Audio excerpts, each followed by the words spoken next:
There is a critical rule of customary international law that determines the borders of newly emerging states at their moment of independence. It is called uti possidetis juris. It's applied universally wherever there is no agreement to the contrary. So it's the default rule. And in Israel's case, in 1948, it determined that the pre-existing administrative lines of the British mandate that preceded the State of Israel became Israel's international borders when it declared independence. This is the rule that the pre-existing administrative lines become the new lines, the new borders of the state. And the reason that it was introduced was to promote stability and certainty and to prevent fratricidal struggles.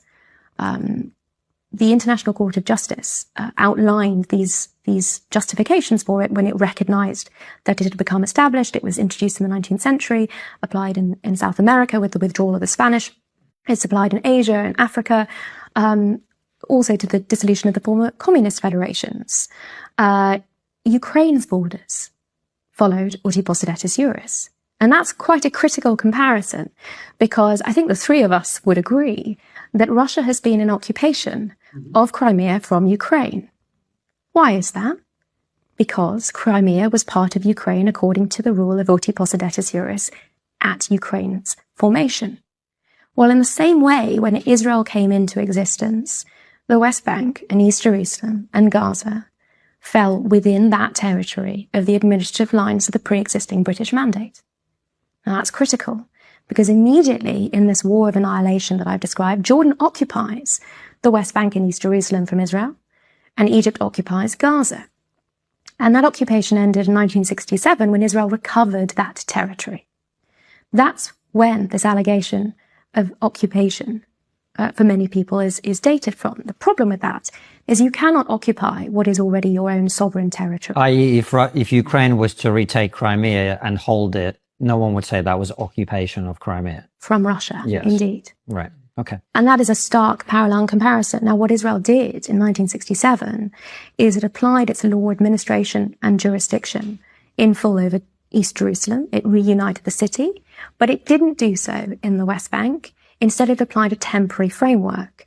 Why?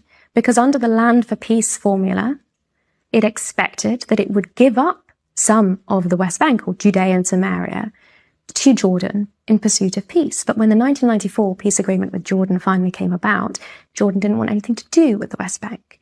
So this temporary administrative framework that Israel established in 1967 held until the Oslo Accords and the creation of areas A, B, and C that we've described. But the application of this term occupation it's another blood libel, because it has no basis in international law. It is used as a political term. And the preface to it, this illegal occupation, which is so often referred to, is also only ever applied to Israel. There is no concept of a broader concept of illegal occupation in international law.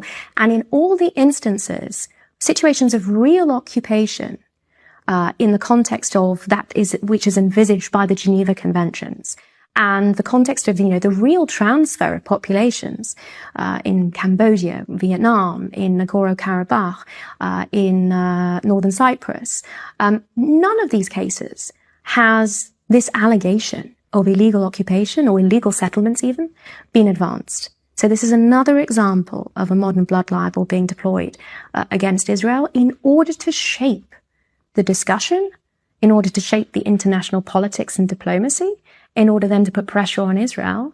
And we've seen the consequences of that, I'm afraid, in so many respects. This is what led to the 7th of October.